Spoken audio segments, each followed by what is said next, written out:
Hello everyone, again welcome back. Today we are discussing about some and other PCB previous year questions. ठीक है, तो देरी ना करते हुए फटाफट स्टार्ट कर लेते हैं क्योंकि हमारे पास टाइम कम है। बट आज हमने नंबर ऑफ क्वेश्चन भी कम ही रखे हैं। मैं न्यूमेरिकल बेस्ड क्वेश्चन नहीं करवा रहा हूँ क्योंकि मेरे पास ऐसा सिस्टम नहीं है कि मैं न्यूमेरिकल बेस्ड आपको क्वेश्चन करवा सकूँ, ठीक है। बट इस एग्जाम में ऐसा क्या होता है कि थ्योरी बेस्ड क्वेश्चन ज़्यादा आते हैं and in comparison to numerical based. Numerical based क्या होगा, जो भी क्वेश्चन आएगा वो आपके फार्मूला बेस्ड ही रहेगा, डायरेक्ट फार्मूला पे रखोगे और आंसर आ जाएगा। ऐसे ही क्वेश्चन आते हैं। आप मान के चलो 60 to 70% आपका थ्योरेटिकल बेस्ड होता है और बचे हुए 30% मैं फिजिक्स और केमिस्ट्री की बात कर रहा हूँ, उसमें आपका जो है न्यूमेरिकल बेस्ड आएगा। ऐसा ही आएगा। जाने से पहले एग्जाम हॉल में मतलब एक बार सारे फार्मूला देख लेना, ठीक है। तो चलिए देना करते फटाफट से स्टार्ट कर लेते हैं। आज का पहला क्वेश्चन है द अपॉन मास एच, इस पे डिपेंड करती है, ठीक है। तो इसमें आपका मैं फार्मूला बता देता हूँ कौन सा फार्मूला लगता है। V minimum is equal to under root 2 GR, इस पे हो जाता है, ठीक है, ये वाला। तो आपके ऑप्शंस हैं यम यम के पावर यहाँ पे 0 होगा, ठीक है। और यहाँ यम पावर 1 है, या यम पावर 2 है, यहाँ यम की पावर 3 है। यम यहाँ पे मास को डिनोट कर रहा है, ठीक है। फर्स्ट वाले का जो आंसर हो जाएगा ए यम की पावर 0, ठीक है। इसके वेलोसिटी जो है वो 0 पे डिपेंड करती है क्योंकि इसके वेलोसिटी जो वो चला जाएगा वापस नहीं आएगा, ठीक है। चलते हैं नेक्स्ट क्वेश्चन पे। Which of the following device is not a part of dictator system of amplitude modulator wave, ठीक है। तो आपके ऑप्शंस हैं रेक्टिफायर या इन्वेलप डिक्टेटर या एम्पलीफायर या नन ऑफ दीज। तो सेकंड नंबर का जो आंसर हो जाएगा वो आपका सी हो जाएगा, एम्पलीफायर, ठीक है। चलते हैं नेक्स्ट क्वेश्चन पे। Which of the following can do more work. आपके ऑप्शंस हैं फर्स्ट रोटेशनल व्हील या मूविंग बुलेट या मूविंग स्टोन या राइज्ड हैमर, ठीक है। तो आपका आंसर हो जाएगा थर्ड नंबर का B, moving bullet. Moving bullet जो है वो ज्यादा वर्क कर सकती है, ठीक है। चलते हैं नेक्स्ट क्वेश्चन पे। How is the resistance of semiconductor classified, ठीक है। तो आपके ऑप्शंस हैं high resistance, positive temperature coefficient या निगेटिव कॉफिशिएंट होगा। यहाँ पे कॉफिशिएंट टेम्परेचर मिस प्रिंट है, ठीक है। कॉफिशिएंट ऑफ टेम्परेचर होगा, ठीक है, या लो रेजिस्टेंस। आपका आंसर हो जाएगा फोर नंबर का सी, निगेटिव कॉफिशिएंट टेम्परेचर। यहाँ पे कॉफिशिएंट टेम्परेचर होगा, ठीक है। चलते हैं नेक्स्ट क्वेश्चन पे। The energy band gap is maximum in which following, किस में होगा, मेटल में या सुपर कंडक्टर में या इंसुलेटर में या सेमीकंडक्टर में। फाइव नंबर का जो आंसर हो जाएगा बी वाला हो जाएगा, सुपर कंडक्टर में जो बैंड गैप ज्यादा होता है, ठीक है। चलते हैं नेक्स्ट क्वेश्चन पे।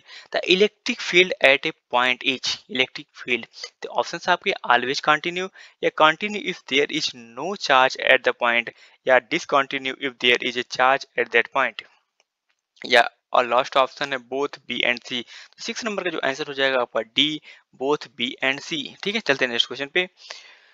When a hanging carpet is beaten with a stick, dust particles start coming out of it. The phenomena is best example आप किस बेस पे ये फिनोमिना है, ठीक है। तो न्यूटन फर्स्ट लॉ या न्यूटन सेकंड लॉ या न्यूटन थर्ड लॉ या Newton law of gravitation.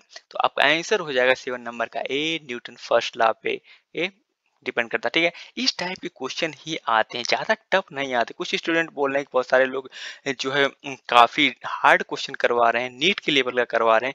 But ये लेवल नीट का नहीं है। आप अगर एम्स बीएससी नर्सिंग का दे रहे होते तो वो नीट के लेवल से भी अप है, ठीक है, थोड़ा सा अप है, वहाँ पे क्वेश्चन टफ आते हैं, ठीक है। जब जिन लोगों ने एग्जाम नहीं दिया उनको कहाँ से पता होगा कि इसका बेस क्या है। मैंने एग्जाम दिया, मुझे पता है। मैं अपना इंट्रो दे दूं, बहुत सारे लोगों को पता नहीं होगा। मैं बीएससी नर्सिंग सेकेंड ईयर का स्टूडेंट हूँ, college of nursing SNMC Agra, ठीक है। तो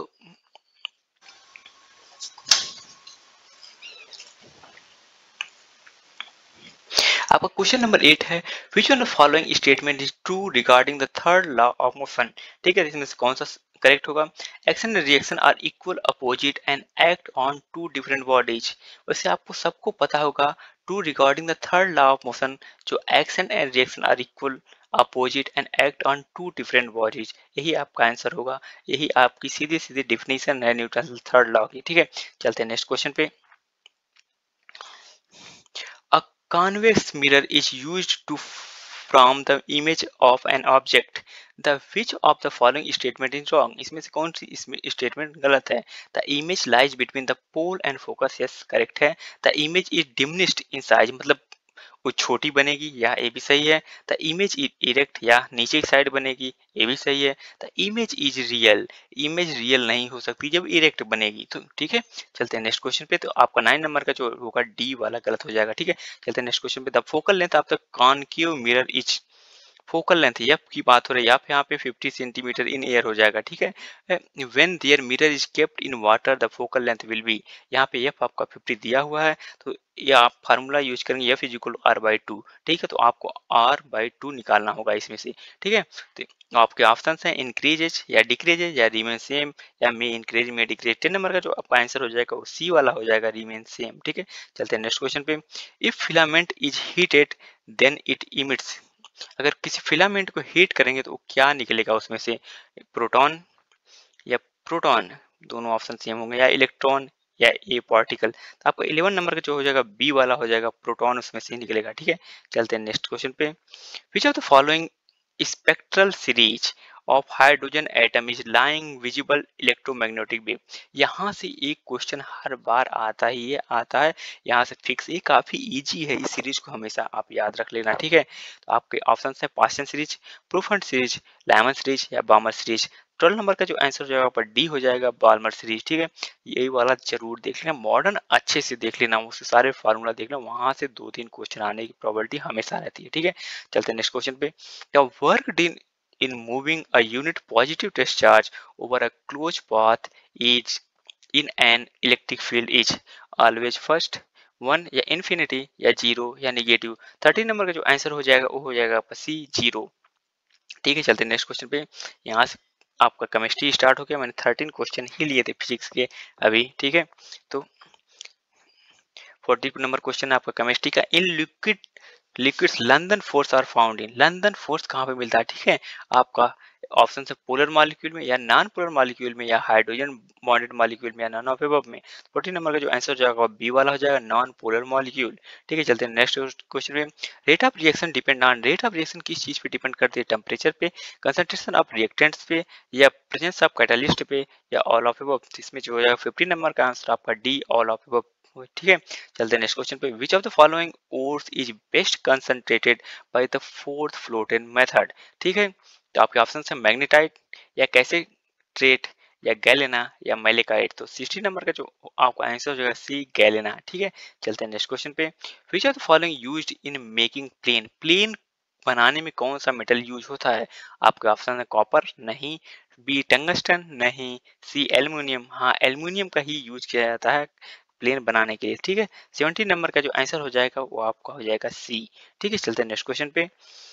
up to which element the law of octaves was found applicable. ठीक है, तो आपके ऑप्शन हैं ऑक्सीजन, कैल्शियम, कोबाल्ट या पोटेशियम. 18 नंबर का जो आंसर हो जाएगा आपका हो जाएगा बी, कैल्शियम. ठीक है, चलते हैं नेक्स्ट क्वेश्चन पे. Which one of the following is the functional group in propanone, propanone यानी कि ओ कौन से ग्रुप होगा, ketone, carboxylic acid, aldehyde, alcohol या एल्डिहाइड. तो आपका आंसर जो हो जाएगा 19 नंबर का ए, कीटोन. कीटोन में केवल ओ होता है. ठीक है, डबल बॉन्ड ओ. ठीक है, मैं यहाँ पे करके दिखा नहीं सकता आपको. ठीक है, वरना आपको मैं अच्छे से और एक्सप्लेन कर पाता, बट अब इतना टाइम नहीं है उस टाइप से एक्सप्लेन किया जाए. ठीक है, चलते नेक्स्ट क्वेश्चन पे. Functional group CHO is present which of the following, CHO यानी कि एल्डिहाइड. एल्डिहाइड देखो कहाँ पे है, आपका आंसर नंबर बी में एल्डिहाइड है. ठीक है, तो 20 नंबर का बी वाला करेक्ट हो जाएगा. ठीक है, चलते नेक्स्ट क्वेश्चन पे. Which one of the following is compound is stable, stability. यहाँ पे आपको सबसे पहले क्या देखना होगा, फंक्शनल ग्रुप कहाँ पे लगा हुआ, कितना लगा हुआ है, उसके बाद इंडक्टिव इफेक्ट देख सके, फिर मीजोमेरिक देखेंगे, फिर रेजोनेंस देखेंगे. कई सारी चीजें हैं, आप जैसे ही स्टार्ट करते हो क्या कहते हैं ऑर्गेनिक केमिस्ट्री, सबसे पहली चीज आपको यही पढ़ाई जाती है. ठीक है, आईपीएससी और आइसोमेरिज्म के बाद. तो सबसे पहले आप फंक्शनल ग्रुप देंगे, इसमें फर्स्ट वाले ऑप्शन में CH3 CH एक फंक्शनल ग्रुप लगा हुआ है. उसके बाद फिर सेकंड में देखेंगे CH3 2OH, यहाँ पे दो फंक्शनल ग्रुप लगा हुआ है.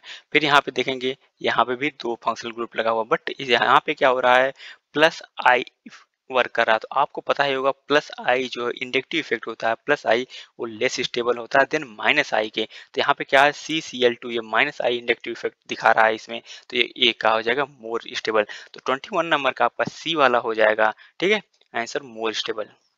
चलते हैं नेक्स्ट क्वेश्चन पे। Which are the following are responsible for the causing रेस एसिड रेन। एसिड रेन, इस टाइप के क्वेश्चन आपको केमिस्ट्री और बायोलॉजी दोनों जगह पे मिलेंगे, ठीक है, इस टाइप के question. Oxide of sulphur and carbon dioxide, या oxides of nitrogen and carbon monoxide, या hydrogen sulphide and carbon dioxide, या oxide of sulphur and nitrogen. तो 22 का जो आंसर हो जाएगा आपका D, oxide of sulphur and nitrogen. वैसे मैं बता दूं, एसिड रेन की वजह से जो हम आगरा में रहते हैं वहाँ पे जो ताजमहल है वहाँ के आसपास 50 किलोमीटर के रेंज में ईंट के भट्टे नहीं हैं। इस क्या करते, ईंट के भट्टे की वजह से वहाँ पे हीट एनर्जी निकलती जिसकी वजह से एसिड रेन हो रही थी, उसकी वजह से वहाँ पे बैन है ईंट के भट्टे, ठीक है। तो 22 का आपका डी वाला आंसर हो जाएगा। चलते हैं नेक्स्ट क्वेश्चन पे। What strategy of drug design is frequently used on complex lead compound derived from the natural product। आपका ऑप्शन है एक्सट्रैक्शन, या सिंप्लीफिकेशन, या रिडिकेशन, या कन्फर्मेशनल ब्लॉक। तो 23 का जो आंसर हो जाएगा डी, कॉन्फर्मेशनल ब्लॉक, ठीक है। चलते हैं नेक्स्ट क्वेश्चन पे। 24 और 23 दोनों क्या है, क्वेश्चन सेम हो गए हैं, तो इसका भी कन्फर्मेशनल ब्लॉक ही होगा, ठीक है। चलते हैं नेक्स्ट क्वेश्चन पे।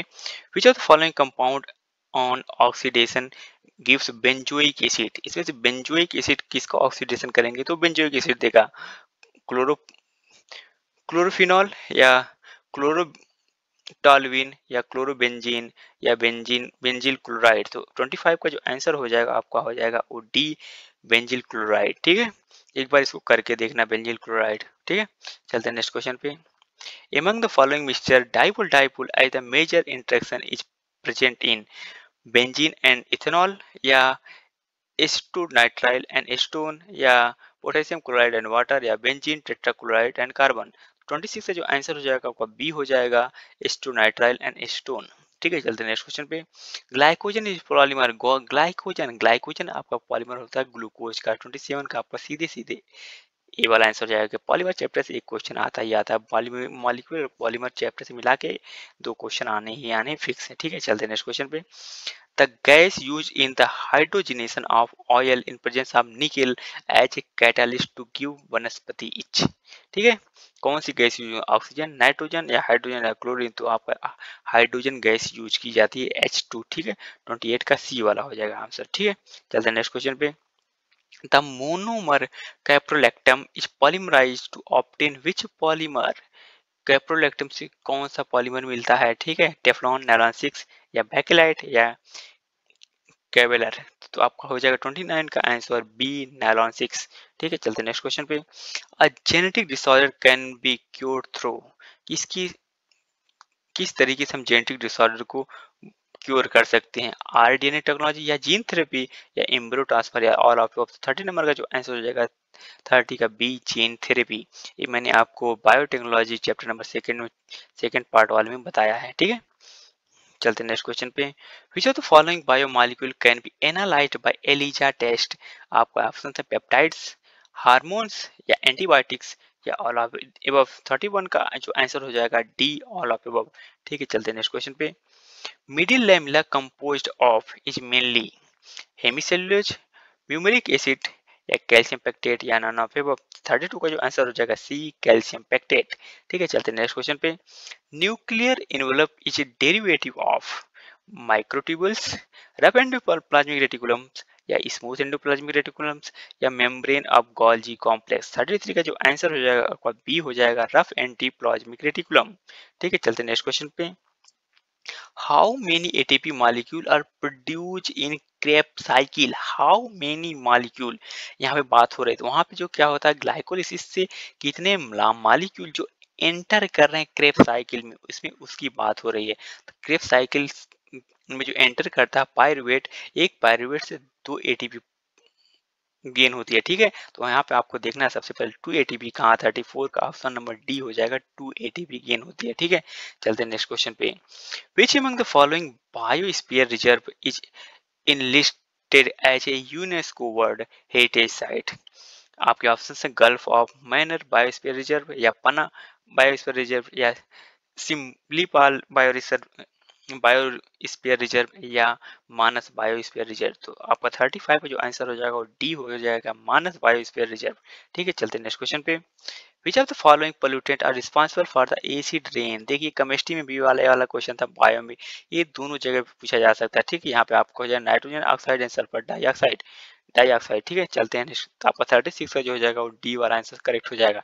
ठीक है, चलते हैं नेक्स्ट क्वेश्चन पे। An individual collection of gene is called. Individual का कोई जीन कलेक्ट किया है तो उसको क्या बोलते हैं, जीनोटाइप, फिनोटाइप, या ट्रेट, या नन ऑफ। 37 का जो आंसर हो जाएगा ए, जीनोटाइप। ठीक है, चलते हैं नेक्स्ट क्वेश्चन पे।